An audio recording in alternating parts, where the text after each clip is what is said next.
जम्बूद्वीपे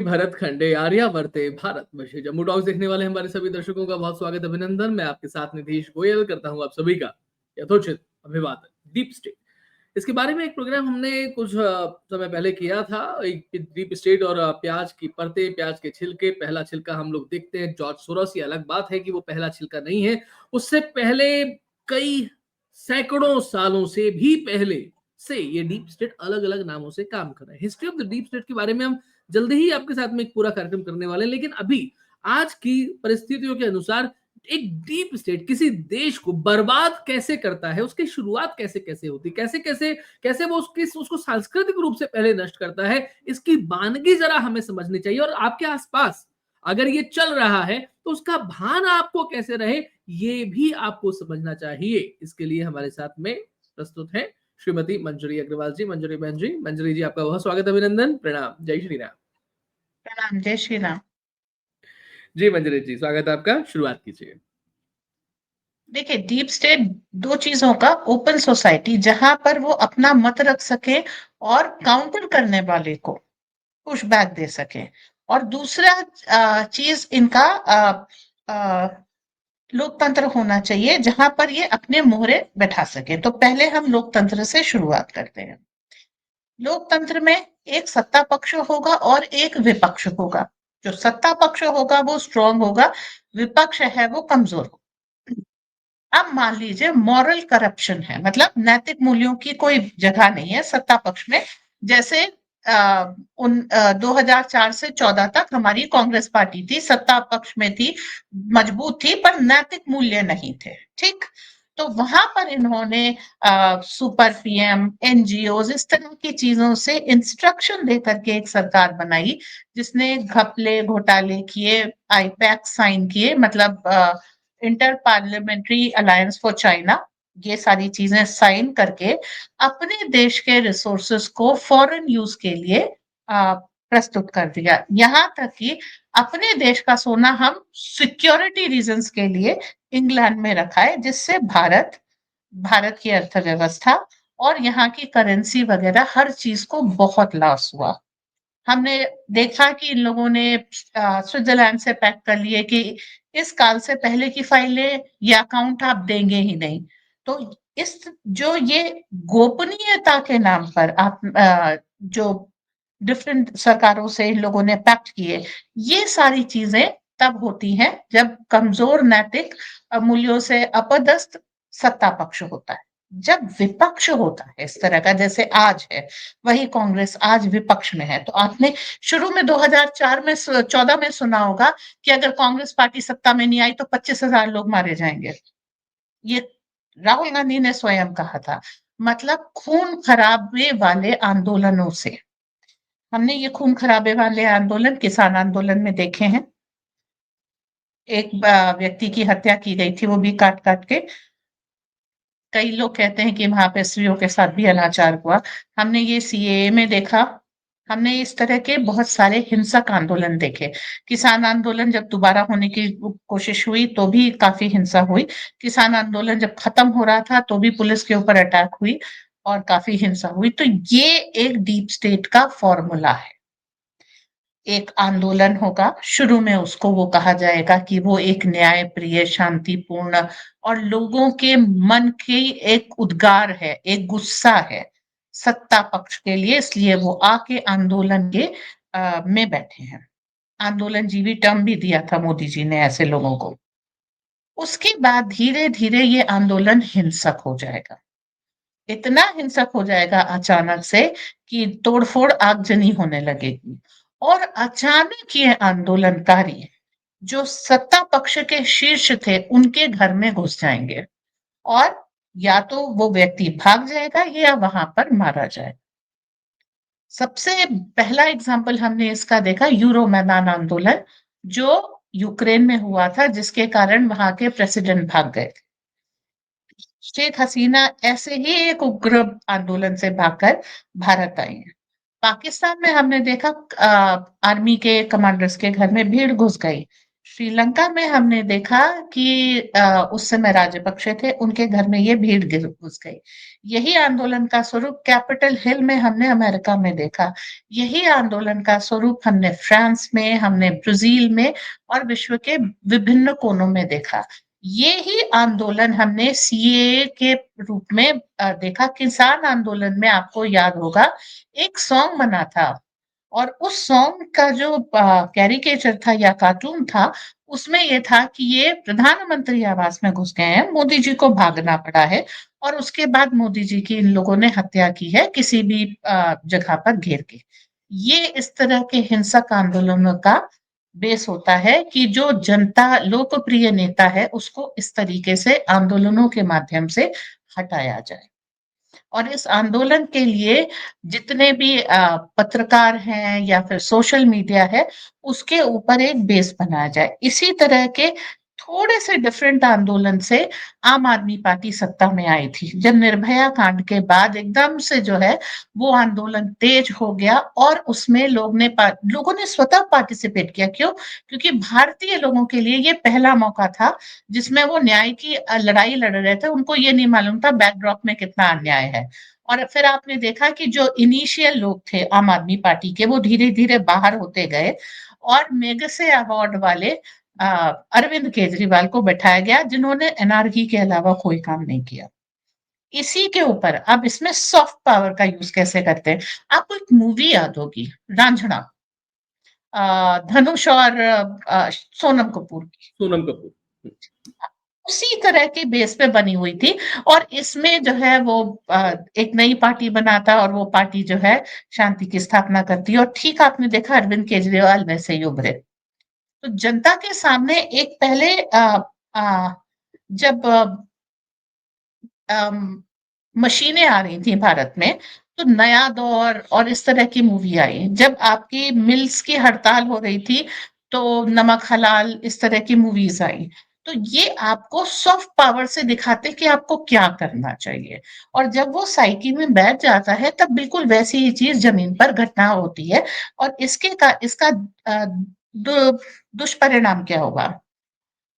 जब नया दौर जैसी मूवीज आई तो हमने आधुनिकीकरण का विरोध किया। कानपुर का मैनचेस्टर कहे जाने वाला, ईस्ट का मैनचेस्टर कहने वाला कानपुर, उसकी सारी मिलें बंद हो गई। मुंबई की मिलें बंद हो गई। फिर क्या हुआ, लाल इमली धारीवाल जिसके कपड़े रशिया तक जाते थे, वो सब बंद हो गए और काफी सारी हमारी कपड़ा उद्योग बांग्लादेश में शिफ्ट हो गया। तो भारत को इन आंदोलनों के बहाने गरीब बनाया गया। जो हमारी प्रॉफिटेबल इंडस्ट्रीज थी उसको बंद किया गया। जो इन्होंने सिंगूर बॉर्डर बॉर्डर ब्लॉक करके वो किया था, उससे लुधियाने की जूता इंडस्ट्री वगैरह को बहुत लॉस हुआ और काफी नए लोगों ने जहाँ फैक्ट्रीज लगाई थी वो बंद हुई। एक एस्पेक्ट था कि आपकी इकोनॉमी इससे तबाह। दूसरा एनार्की है जिसमें आप सब लोगों को जितनी हिंसा है उसको छुपा जाते हैं।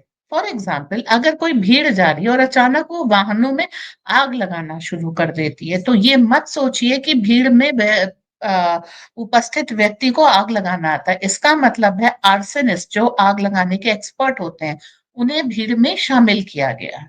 अगर अचानक बस पे हमला करके तोड़-फोड़ मचा करके बसें जला दी जाती हैं, आर्सेनिस्ट और एनार्किस्ट वहां प्रेजेंट हैं। तो अभी आपने देखा कि बेंगलोर में जब इस तरह का आंदोलन हुआ था तो केवल हिंदुओं की गाड़ियां जली, नंबर प्लेट स्कैन करके। तो इसका मतलब है एक कूल ब्रेन इसके पीछे है। मणिपुर का जब आपने देखा तो जो आंदोलन हुआ उसकी रील्स का प्रयोग संसद में हुआ और फिर संसद नहीं चलने दी गई। तो ये आंदोलनों के बहाने बहुत सारे काम ये अपने कराते हैं। जो ये आंदोलन होते हैं, ये डीप स्टेट का एक बहुत सॉफ्ट और हार्ड पावर है। दूसरा पावर क्या है? जैसा हमने सूडान वगैरह में देखा, ऑपोजिशन को फंड किया, फ्यूअल किया, आंदोलन कराए और वो इस तरीके के आंदोलन में बदल गए कि उसमें मिलिट्री को उतरना पड़ा। अब जनता वर्सेस मिलिट्री हुई तो इन्होंने जनता को हथियार देने शुरू कर दिए। और फिर वो गृह युद्ध में देश फंस गया। सूडान वो देश है जहां की सबसे ज्यादा गोल्ड है, सबसे ज्यादा गोल्ड माइंस हैं। अगर ऐसे देश के पास खाने के लिए रोटी नहीं है, वो अपना सोना दे करके रिफर्बिश्ड AK-47 खरीदता है। तो इसका मतलब है जहां पर अभी भी भूखमरी है, जिस इसके बावजूद कि वहां मिट्टी में अच्छा खासे सोने के कण है। तो इसका मतलब है उस देश की रिसोर्सेस पे काबू पाने के लिए विदेशी शक्तियों ने दो धड़ों को लड़ा के रखा हुआ है। ओके।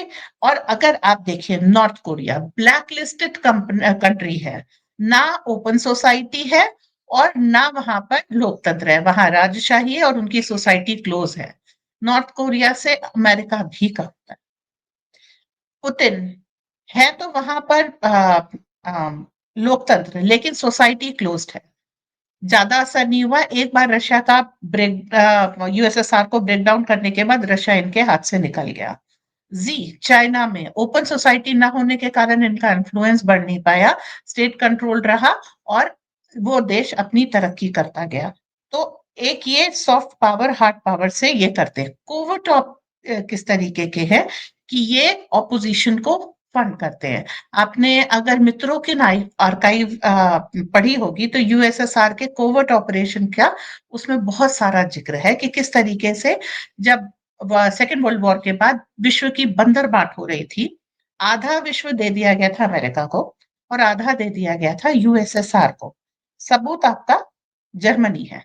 जर्मनी को दो भागों में तोड़ा गया, ईस्ट जर्मनी और वेस्ट जर्मनी, और अचानक से ये दोनों भाग एक आपस में लड़ने लग गए। वेस्ट जर्मनी यूएसएसआर के अंडर में था, ईस्ट जर्मनी वो वेस्ट जर्मनी यूएसए के अंडर में था, ईस्ट जर्मनी यूएसएसआर के अंडर में था। तो वहां पर कैपिटलिस्ट और कम्युनिस्ट की ईस्टर्न फेस वेस्टर्न हेमिस्फेयर के फेस से लड़ रहा था। आपको ये बहुत सॉफ्टली लिखा हुआ दिखाई देगा। जैसे ही यूएसएसआर का विघटन होता, जर्मनी एक हो जाता और अपनी तरक्की की राह पे चल पड़ता है। भारत यूएसएसआर के अंडर में था, पाकिस्तान यूएसए के अंडर, अमेरिका के अंडर में था। तो रशिया और अमेरिका की वो लड़ाइयां थी जो हम भारत पाकिस्तान युद्ध के रूप में देख रहे थे।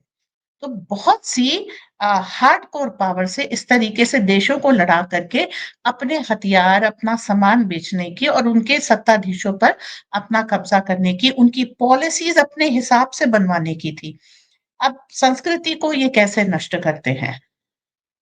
आपने देखा कि फिल्में आई, फिल्मों में उन्होंने क्या किया, जितने भी हीरो थे उन्होंने सूट बूट पहनने शुरू किए और बर्थडे सॉन्ग्स आ गए। आप देखिए पूरे भारत में शादी में जो पुरुष वर्ग था वो धोती कुर्ता वगैरह छोड़ के सूट पहन करके शादी में आने लगे। फिर बर्थडे का कल्चर पड़ा, फिर लड़कियों ने भी अपनी साड़ी छोड़ करके सलवार सूट, उसके बाद मॉडर्न, फिर मिनी स्कर्ट, इन सब का जमाना आ गया। और अब जो हमारी एक विवाह की संस्कृति थी उसके ऊपर भी हथियार है। तो एक ये वन साइज फिट ऑल की जो संस्कृति है, क्रिश्चियन वेडिंग्स, ये सारी चीजें पूरी दुनिया पे नॉर्म बना दी गई। और जितनी भी जैसे हमारी सांस्कृतिक एक धरोहर है, अफ्रीका की भी थी, चाइना की भी थी, इसको साइडलाइन कर दिया, इसको मिथ्या बोला गया। और मिथ्या से लोग सत्य की ओर जाने की एक एक नेचुरल सी एक डिजायर होती है। इसके कारण आपको विवश कर दिया गया। आप अपनी धर्म संस्कृति परंपराओं का परित्याग करके इनकी मूर्खताओं को अपना लें। आप अपना आयुर्वेद छोड़ करके इनके मेडिसिन को अपना लें। आप अपनी क्षमा संस्कृति सबको छोड़ करके इनके जैसे बन जाए और इनके गुलाम बन करके आप अपनी जीवन की पूर्णता को समझें। तो इस तरीके से इन लोगों ने आ, पूरा सॉफ्ट पावर का यूज किया। एंड लास्टली इनकी जो पावर है थी वो थी यूएन, जिसने सैंक्शंस लगाने का और निर्णय में रह करके सालों साल इस जंग को चलाने का। जब इराक और ईरान का युद्ध हो रहा था, ये उनको पता ही नहीं था कौन गलत है। भारत और पाकिस्तान में वो आज तक डिसाइड नहीं कर पाया किसका साथ देंगे। तो इस तरह के जो फैसले हैं वो यूएन से होल्ड किए जाते हैं। जीता हुआ कश्मीर हम यूएन के कारण हार गए। आपको एक चीज बताया जाता है कि भारतीय फौजें लाहौर तक पहुंच गई थी, लेकिन अगला सेंटेंस आपसे छुपा लिया जाता है, लाहौर पाकिस्तान की राजधानी थी। तो इस तरीके से आपसे सच सब कुछ सामने है, लेकिन एक जो चीज है वो हटा दी भारतीय, तो उसमें सॉफ्ट पावर में मुगलों को महान बताया गया। आपका अपनी धर्म और संस्कृति से आपको बताया गया एक तरफ मुगल महान है और आपके यहाँ सती प्रथा है, तो आपका मुगल की महानता में विश्वास आया और अपने धर्म से विश्वास हट गया, हेंस द कन्वर्जन। तो इस तरीके से बहुत छोटी छोटी चीजें ये लेकर के आते हैं।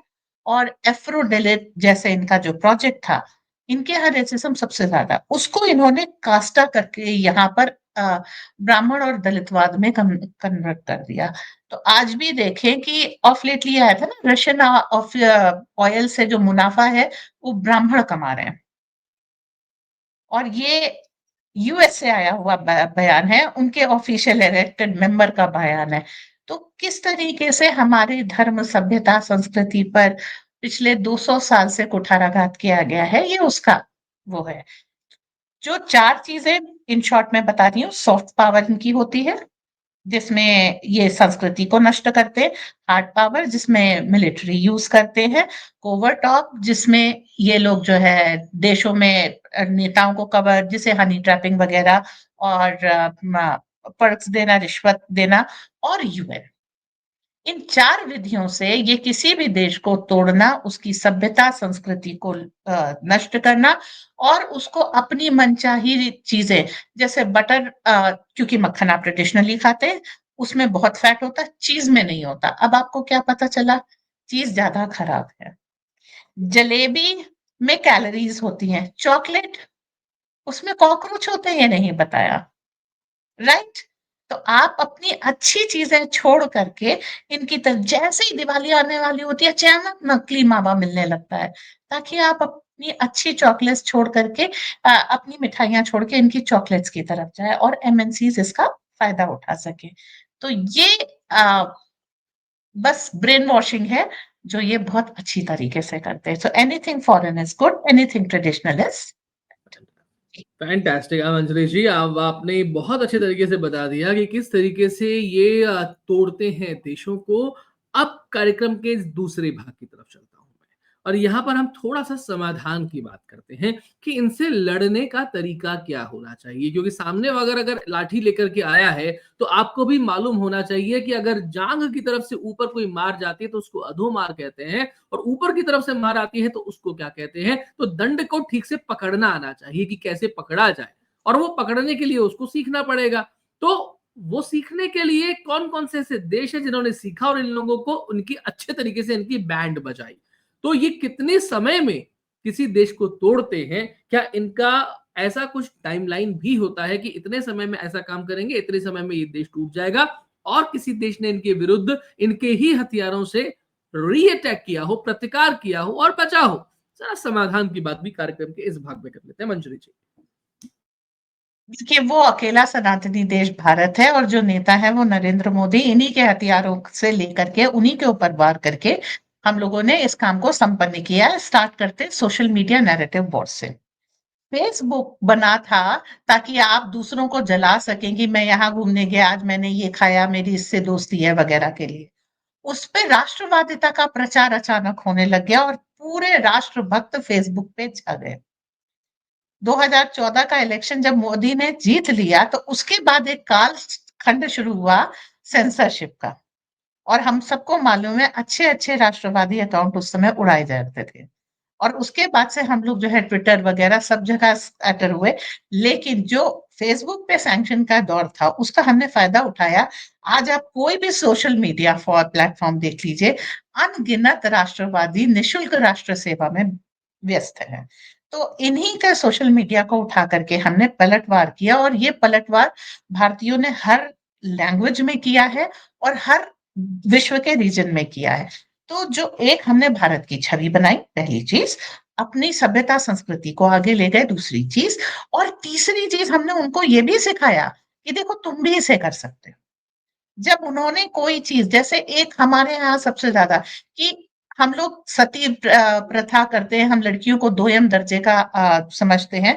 तब जब हम लोगों ने नवरात्रि की चर्चा की कि भाई फीमेल गॉडेस तो हमारे ही यहाँ होते हो, तो किसी धर्म संस्कृति में है ही नहीं, और साल के 18 दिन डेडिकेटेड है नवरात्रि, चैत्र और शारदीय दोनों।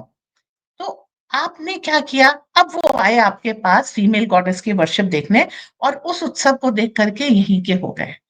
तो जिन्होंने अपनी ये कह लीजिए सांस्कृतिक रूप से रंगे हुए अपनी फोटो शेयर की, उन्होंने भी एक वन साइज फिट ऑल वाले कल्चर को कि बर्थडे मनाना तो अच्छी बात है जिसमें आप गिफ्ट लेते हैं, और मंदिर जाके गरीबों को खाना बांटना वो मूर्खता है जिसमें आप दुनिया को गिफ्ट देते हैं, दुआएं लेते हैं। तो इसका हमने वहां पर काउंटर किया। दूसरा हमारा आयुर्वेद, थैंक्स टू कोरोना जो विश्व को बिल्कुल एकदम जकड़ने के लिए आया था, वहां पर आपका काढ़ा उभर के आया, और जितनी जाने पैरासिटामोल नहीं बचा सका था वो काढ़ा बचाता चला गया। उसमें आपका सूतक आया, जो सूतक हमारे यहाँ लगता था कि किस तरीके से हम संक्रमण काल में विभिन्न रोगों से बचे। तो उसने फिर योगासन, आपने जब अपनी सभ्यता संस्कृति में पुनः रुचि दिखाई, तो पोस्ट कोरोना आप देखिए भारतीय संस्कृति की क्या धूम है विश्व में। पहली धूम आपकी मोदी जी के राज्य से स्टार्ट होती है और भारत का एक स्वर्णिम काल शुरू होता है। दूसरी पोस्ट कोरोना, आपने आपदा को अवसर में बदल दिया और आप विश्व पे छा गए। फिर आपने वैक्सीन मैत्री की वगैरह। अब वैक्सीन मैत्री एक ऐसी चीज थी जो डीप स्टेट के लिए बहुत बड़ा शौक, कि वो सोच रहे थे, तो फाइजर अपनी वैक्सीन बना के भेज बैठा हुआ था, जिसमें वो बहुत सारे कंट्री से साइन करता कि आपको कोई केस करने का अधिकार नहीं है, और बहुत महंगी वो वैक्सीन देता जो उस देश के इलाइट ले पाते और बाकी लोग जो है अ, संक्रमित होकर के मर जाते हैं। आपने वैक्सीन मैत्री के तहत करोड़ों लोगों के लिए मुफ्त में वैक्सीन दी, पैरासिटामोल दी, छोटे छोटे वेंटिलेटर दिए, मास्क दिए, वो देश इस कारण सरवाइव कर पाए। और यहाँ पे वो जो एक जाल था बहेलिए का, वो टूट गया। वो देश, जब आपको याद है अरविंद केजरीवाल ने झूठ ही फैलाया था कि ऑक्सीजन की कमी हो गई और सारे देशों ने भेजना शुरू किया, वो मैत्री उस समय स्थापित हो गई। ठीक। तीसरा जो इन्होंने क्या किया था, हनी ट्रैपिंग और वो इंसेंटिव के इंसेंटिवाइजेशन के थ्रू सभी देशों के जो टॉप के नेता होते थे उनको ब्लैकमेल करने की पावर ले ली। आपने क्या किया, एक शुद्ध कि भाई आपने एक नेता, चले चाहे वो प्रेसिडेंट हो, प्राइम मिनिस्टर हो, राजा हो, कुछ हो, उसको खुश करके आपने देश के ऊपर ये लगाया। हम उस देश नेता को नकार देते हैं, उसको सजा देते हैं। आप विदेशी हस्तगत करने के लिए है, आपका कर्ज हम नहीं मानते, आपकी नीतियां हम नहीं मानते, आपकी पॉलिसीज हम नहीं मानते। और इस तरीके से वो देश उभर आए जिसमें नाइजर, माली और बुर्किना फासो, ये तीन हैं। ये तीन देश आजाद हो गए और इन तीन देशों ने फ्रेंच ऑक्यूपेशन को अभी 2019 के बाद उखाड़ फेंका। कारण क्या था, वहां के रिसोर्सेस पे फ्रांस का अधिकार। काफी तड़पड़ाया फड़फड़ाया फ्रांस, लेकिन उसे छोड़ के जाना पड़ा। और आज बुर्किना फासो अपने आप को बता रहा है, उस देश में सोने की खदानें हैं। जहां पर आज सड़कें नहीं थी वहां सड़कें हैं, सोना वर्ल्ड को एक्सपोर्ट करके उन लोगों ने अपने बच्चों को आधुनिक और अच्छी शिक्षा दी, और अमेरिका नहीं भेजा, इंडिया भेजा और रशिया भेजा। राइट। चाइना भी नहीं भेजा क्योंकि चाइना डेट ट्रैप में लेकर के आ था। तो सारे देश ने अपने उस मिलिट्री लीडर्स का, और ये काम निहत्थे लोकतांत्रिक नेता ने नहीं किया, ये काम किया वीरोचित समुदाय से आने वाले एक मिलिट्री लीडर ने, जिसको मिलिट्री हैंडलिंग आती है, जो टफ कंडीशन में सरवाइव करना जानता है, और जो शौर्य से अपने देश को चलाना जानता है, जिसको नैरेटिव की नहीं पड़ी है कि अगर एक को वो कर दोगे तो फिर आपका ये मुसलमान खतरे में टाइप का आंदोलन से जो डरता नहीं है, उस व्यक्ति ने इनको पुश बैक दिया, और ये आज हिस्ट्री है। अब क्या बॉस, जैसे आपने पेट्रोल को एक करेंसी बना रखा है, पेट्रोल डॉलर इसी तरीके उनका से नाम नाम में बता आया। पाएंगी? जिनकी आप बात कर रहे हैं उनका नाम बता पाएंगे? एक ही का नाम इस समय मुझे याद है और मैं उनकी बहुत बड़ी फैन हूँ, इब्राहिम ट्रेोरे। ये जी। बुर्किना फासो के लीडर हैं। और इन्होंने अपने देश को इसी तरीके से बनाया। आज वो रिकंस्ट्रक्ट कर रहे हैं, सोना एक्सपोर्ट करते हैं और अपने देश को सुखी संपन्न बना रहे हैं। 10 साल में आप देखिएगा कि वो देश बहुत संपन्न है। इससे पहले प्रयास किया था अ, ये लीबिया में एक गद्दाफी था। गद्दाफी वो था जिसने अपने देश में लोगों को फ्री घर दिया, फ्री एजुकेशन दी, फ्री इलाज दिया। उसको आपने डिक्टेटर बना करके मार डाला। क्यों? उसने डॉलर को चैलेंज किया था। ठीक है? इस तरह के बहुत सारे डिक्टेटर्स के बारे में जब आप डिटेल स्टडी करेंगे तो आपको पता लगेगा वो बहुत अच्छे थे, लेकिन वहाँ के रिसोर्सेज़ और उस देश पे अमेरिका को कब्ज़ा करना था, इसलिए नरेंद्र मोदी को भी खून का सौदागर और डिक्टेटर बताया गया। आपको मालूम है उन्होंने किस तरीके से भारत को खड़ा किया। तो धीरे-धीरे इस तरीके से देश आफ्टर कंट्री इससे निकल के आ रही है। अब जैसे एक समय में इन्होंने सैंक्शन लगाया वेनेजुएला पे और वेनेजुएला बहुत गरीब हो गया मादुरो के आने पे। धीरे-धीरे उसने अमेरिकन जाल को तोड़ा। आज भी मादुरो के ऊपर बहुत प्रेशर है और अमेरिकन फ्लीट वहाँ कैरिबियन सी में खड़े होकर के मादुरो के ऊपर प्रेशर डाल रही है। उनके लिए सर्वाइवल मुश्किल है। ये प्रेशर उन्होंने रशिया पे डालना शुरू किया जब रशिया के डॉलर कब्जा कर लिए थे। रशिया ने उस लड़ाई को लंबा खींच दिया। यूक्रेन की लड़ाई इन्होंने 18 दिन की सोची थी, 7 टू 18 डेज की, जो आज 3 साल के बाद भी चल रही है। अब क्या है, पूरा यूरोप कंगाल हो चुका है। उनके पास असलहा नहीं बचा, बारूद नहीं बचा, लोग नहीं बचे, पॉलिसी नहीं बची।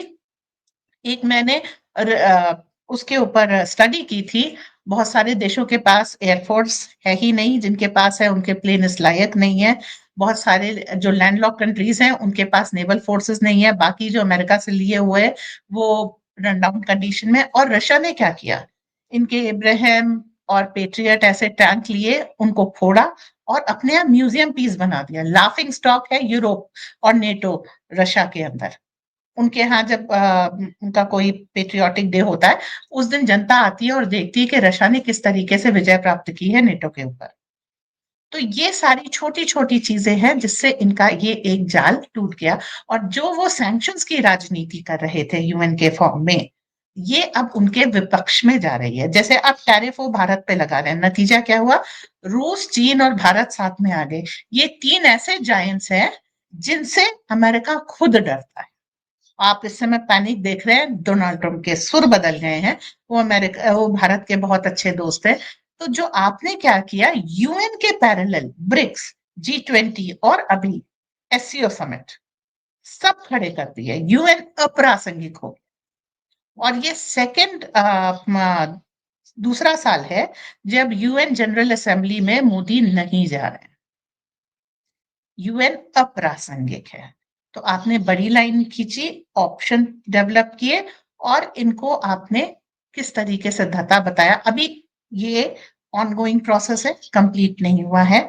आगे आगे सारी इनकी चीजों का वो किया जाएगा। आपने हमारे यहाँ एक एक्सीडेंट कराया, हमने जनरल बिपिन रावत को खो दिया। मोदी जी ने उसके बाद से सेमीकंडक्टर की पूरी इंडस्ट्री कर दी। इन्होंने आर्म्स लॉबी को किया। हैदराबाद और लखनऊ 2 जगह आप डिफेंस कॉरिडोर बना रहे हैं। हमने वहां पर उनको पुश बैक दिया। तो जिस इंडिया को खाली ये सर्विस इंडिया इंडस्ट्री में रखना चाहते थे, हमने इसको मैन्युफैक्चरिंग इंडस्ट्री, आत्मनिर्भर भारत। शुरू में आपकी मेक इन इंडिया, आत्मनिर्भर भारत का बहुत मजाक उड़ा। आज आप परिणाम देख रहे हैं।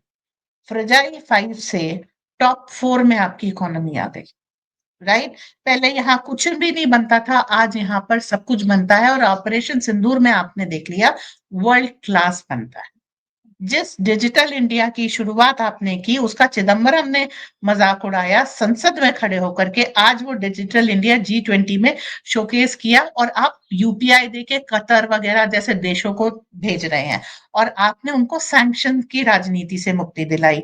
आपने उनसे कहा वॉस्त्रो अकाउंट खोलो और रुपी में ट्रेड करो। सिक्का जिसका ही चलता है, सत्ता उसकी होती है। सिक्का यूपीआई के रूप में भारत का चल रहा है। तो आपने बहुत सारी चीजों की वजह, क्षेत्रवाद, बस लाख आखिरी वो करूंगी, ज्यादा लंबा हो रहा है। जो इंडियन ओशन है उसको प्रातः स्मरणीय, अब ये व्यंग है, नेहरू जी ने 200 नॉटिकल माइल तक सीमित कर दिया था। ओके, मोदी जी ने कहा हटाओ छोड़ो सारा जहां हमारा पे चलते हैं।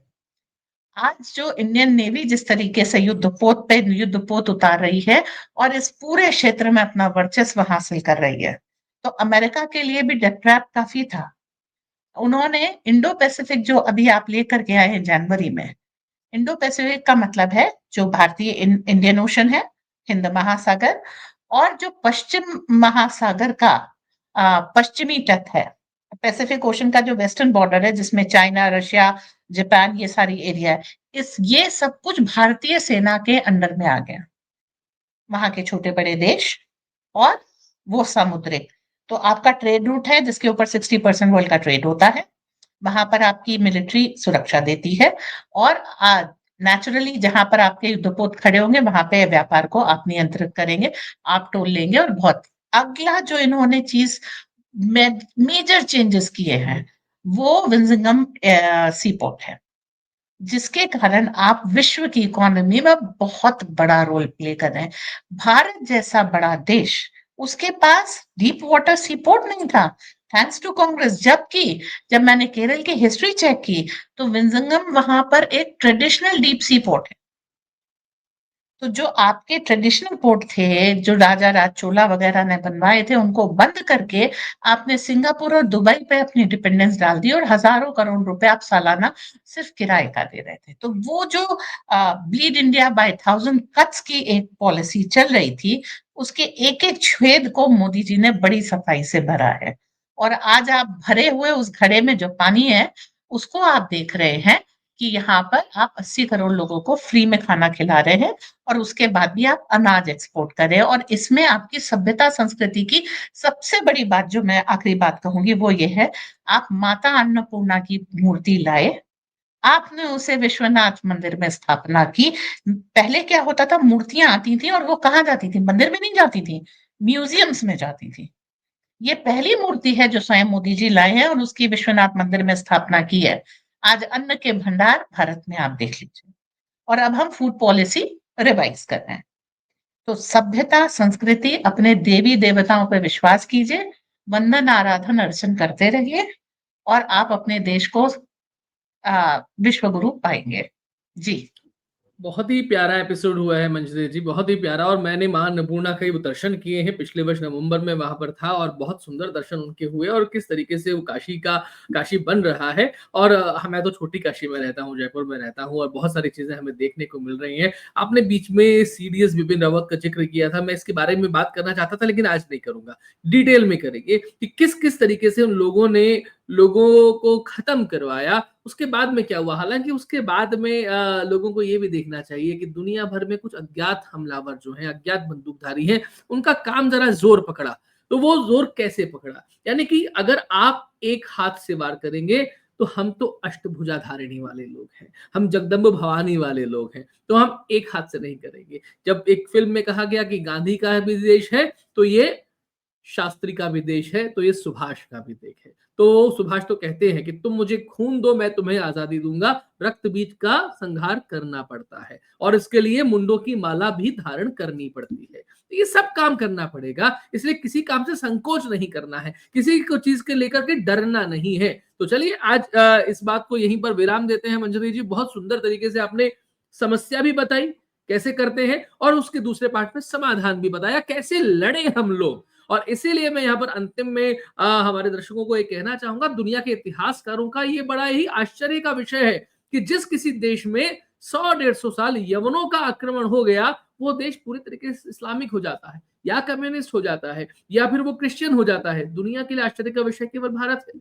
पिछले 1000 नहीं बल्कि 2000 सालों तक पहले शक का हुआ, हूणों का हुआ, कुषाणों का हुआ, मंगोलों का हुआ, नादिरशाह का हुआ, इस्लाम का हुआ, पुर्तगीज का हुआ, डच का हुआ, अंग्रेजों का हुआ, कम्युनिस्टों का हुआ, ग्लोबल मार्केट फोर्सेस का हुआ, लेकिन इसके बावजूद भी भारत न केवल अपनी सभ्यता और संस्कृति को सुरक्षित रख पाया है, बल्कि बहुत हद तक बहुत अच्छे तरीके से आगे बढ़ा रहा है। इसलिए भारत जहां झुकता है, दुनिया वहां झुकती है। लाठी पकड़ना ठीक से आना चाहिए, सीख लीजिए। अभी के लिए इतना ही।